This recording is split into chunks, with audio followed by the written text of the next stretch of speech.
बच्चों अब हम कर रहे हैं प्रश्नावली 13.8 का चौथा प्रश्न। चंद्रमा का व्यास पृथ्वी के व्यास का लगभग 1/4 है। मतलब अगर पृथ्वी का व्यास d है तो चंद्रमा का व्यास d/4 होगा, चौथा भाग। ठीक है। उसके बाद आपने चंद्रमा का आयतन और पृथ्वी के आयतन को कि कौन सी भिन्न है, आपने भिन्न ज्ञात करनी है। तो भिन्न ज्ञात करने के लिए हमें यहाँ पर लिखा चंद्रमा का आयतन और पृथ्वी के आयतन को आपने आयतन ज्ञात करना पड़ेगा। चंद्रमा का आयतन क्योंकि गोल है तो जो गोले का आयतन होगा का सूत्र लगेगा वही इसमें लगेगा। ठीक है। पृथ्वी का आयतन भी वैसे निकलेगा जैसे गोले का आयतन होता है। ठीक है। उसी का सूत्र लगेगा। तो हम पहले लिखते हैं चंद्रमा का व्यास और पृथ्वी का व्यास ज्ञात करते हैं। तो माना पृथ्वी का व्यास मान लेंगे हम, माना पृथ्वी का व्यास, पृथ्वी का व्यास। हमने पृथ्वी का व्यास क्यों पहले माना, क्योंकि चंद्रमा का व्यास इसका पृथ्वी के व्यास का चौथा भाग है। तो जब हमें पृथ्वी का व्यास पता होगा तभी हमें चंद्रमा का व्यास भी पता होगा। तो हम इसको मानेंगे d। तो चंद्रमा का व्यास हो जाएगा, इसलिए चंद्रमा का व्यास कितना हो जाएगा, चंद्रमा का व्यास हो जाएगा चौथा भाग d। जैसे एक रोटी का चौथा भाग क्या होता है, 1/4, ऐसे पृथ्वी के व्यास का चौथा भाग क्या होगा, d/4। ठीक। अब हमें आयतन ज्ञात करना है, उसके लिए हमें त्रिज्या ज्ञात करनी पड़ेगी r। तो हमें पृथ्वी की त्रिज्या निकालेंगे। तो पृथ्वी की त्रिज्या कितनी हो जाएगी, पृथ्वी की त्रिज्या आपको पता ही है, त्रिज्या होती है r, मान लेते हैं इसको स्मॉल r। व्यास का आधा, तो व्यास अगर d है तो त्रिज्या क्या हो जाएगी, d/2। ठीक।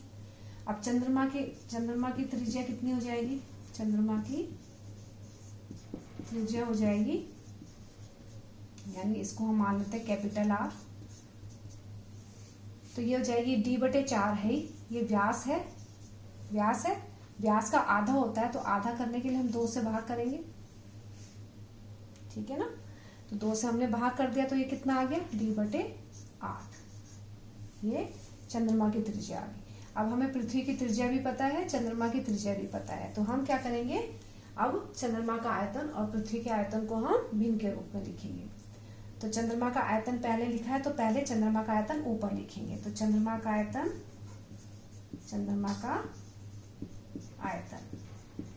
ये भिन्न का अंश हो जाएगा। ऊपर वाला अंश होता है ना, और नीचे वाला हर। तो पृथ्वी का आयतन नीचे जाएगा, पृथ्वी का आयतन।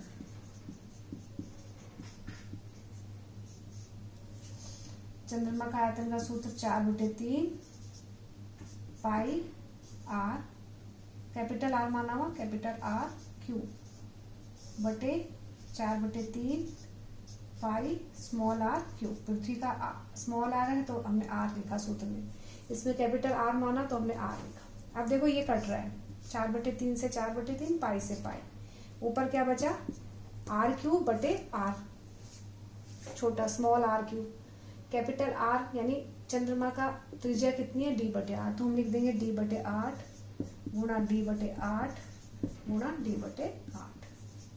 ठीक है। ये तो ऊपर आ गया चंद्रमा की त्रिज्या, इसकी जगह लिख दिया। अब इस r की जगह हम लिख देंगे d/2 गुणा d/2 गुणा d/2। ठीक है। अब देखो बच्चों, ये d से ये d कट जाए, काट देते हैं, d से d ये काट दिया, कट गया। मतलब इसका मतलब यहाँ पर कुछ नहीं है, का मतलब यहाँ पर 1 है, यहाँ पर भी 1 है। ठीक है। तो यहाँ पर तो बच गया 1/8 गुणा 8 गुणा 8 कितना बन जाएगा, 1/512। 8 × 64, 64 को 8 से गुणा करेंगे, 1/512। और नीचे भी ये ऊपर 1 है, कट गए थे यहाँ पर, लेकिन 1 है, 1/2 दूनी 4 दूनी 8। काटना चाहे तो हम इससे भी काट सकते हैं, इसको यहाँ से यहाँ भी काट सकते हैं, लेकिन हम इस तरीके से करें। अब देखो ये आया 1/512 को भाग कर रहे हैं, इसका मतलब क्या है, इसको भाग कर रहे हैं 1/8 से, तो जब भाग करते हैं तो ये इसका उल्टा हो जाएगा, रिवर्स हो जाएगा, 8 ऊपर चला जाएगा 1 नीचे, होता है ना। जैसे 1/512 है, इसको अगर भाग करेंगे 108 से तो क्या होता है, 1/512 भाग का चिन्ह गुणा में 8/1 होता है ना। तो यहाँ पर भी ऐसी है, 1/512 और ये 8 ऊपर आ गया 1 नीचे आ गया, ठीक है। तो यहाँ से काटेंगे, 8 एकम 8, 8 छीके 48, बचा 3, 32 बन गया, 8 चौको 32, यानी 1/64 आ गया, ये आ गया आपके पास। इसका मतलब चंद्रमा का आयतन लिख देंगे, अतः उत्तर लिखना होगा, अतः चंद्रमा का आयतन, चंद्रमा का आयतन पृथ्वी के आयतन का, पृथ्वी के आयतन का 1/64 भाग है।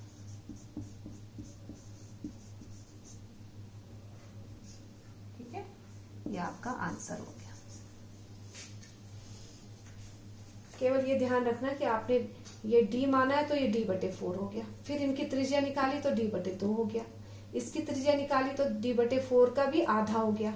आधा मतलब 2 से भाग करना, आधा मतलब किसी चीज को 2 से भाग करना। अगर 1 को आधा करना हो तो 1/2 करते हैं, ऐसे d को आधा किया तो d/2